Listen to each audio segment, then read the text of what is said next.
All right, welcome back. We continue live right here at Pittsburgh CW. Bob Pompeani, Gene Collier. Gene, I want to ask you about two other guys, Ramon Foster and Marcus Gilbert, both on the offensive line. Do you bring them back? Do you want them back? If so, how much will it cost? I do want Ramon Foster back, but I think I don't know how he fits with the Steelers' cap situation. I mean, they have a lot of money, but they have a lot of needs. They may want to hit somebody pretty big in the free agent market. So Ramon is definitely on the bubble. A lot of people think he's out of here. Marcus Gilbert, I'm less excited to bring back. Marcus Gilbert's a good tackle when he plays, but he doesn't play enough. It's not his fault, but that might have been you might have seen the last of him in Pittsburgh. Yeah, that's a shame too, but he is injured a lot, and that's one of the problems. All right, real quick, Penguins out of a weekend of 1 win, 1 loss, they find themselves tied with Columbus. By the way, Columbus got shelled tonight at home at Nationwide Arena. Tampa Bay beat them 5-0. Tampa Bay is really good right now. But Gene, to me, the biggest development was Evgeny Malkin is returned, and your take on that? Yeah, I mean, he had a great weekend, but it took the suspension to seem to kind of light a fire under him. Only 2 games this year, and by that I mean since January 1st, have Crosby and Malkin scored in the same game. So you need more of that, and the Penguins aren't getting it consistently. Let's go to the lines, Gene. We got a lot of them. Derek and Moon, you're first. Go, Derek. Hey guys, how's it going? Good. How are you? Good. Good. I thought I seen that the Penguins might make a run at Getzler.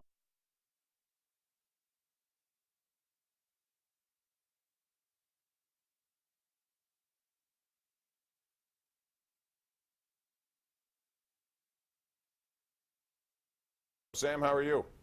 Evening. How are you guys? Good. How are you? Good. I'm just on my way home from the plant, and I was listening to MLB radio. They have the Pirates at 72 wins. Wanted to know what you guys thought about that first, then I have a second follow-up question.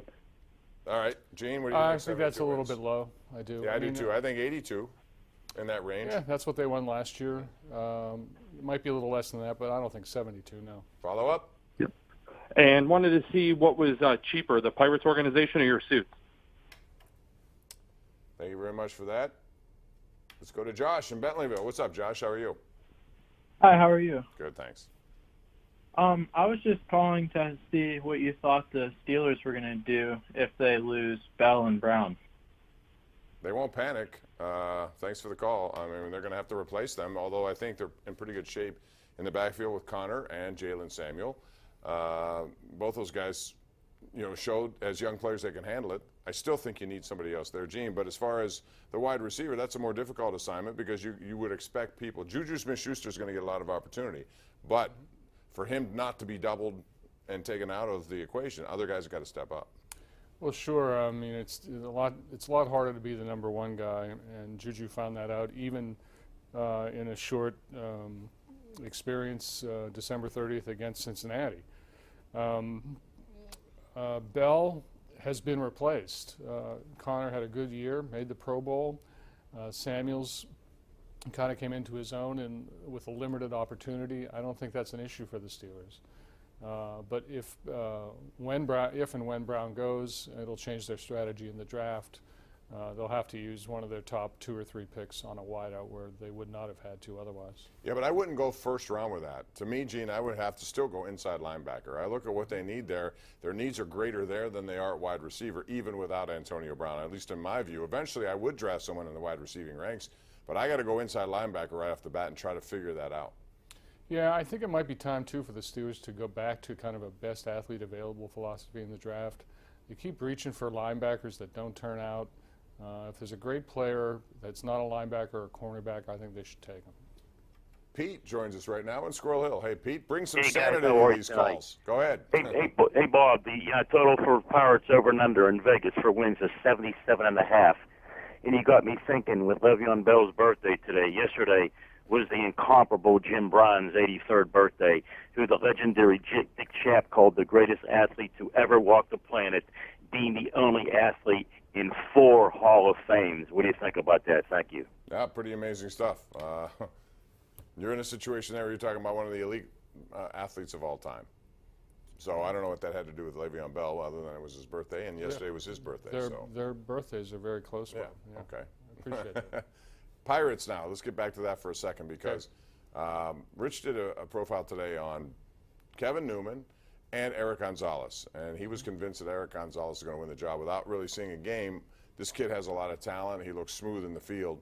You know, sometimes, and I think all of us are guilty of trying to spend more money that they should be spending. I like spending their money. I'm sure a lot of people do. But if they find a guy who could just need an opportunity, and if you research him, he's been kind of stuck in the Cleveland farm system for quite some time.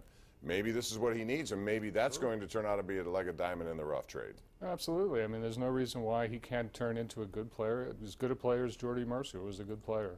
This is just a wait-and-see thing between him and Kevin Newman.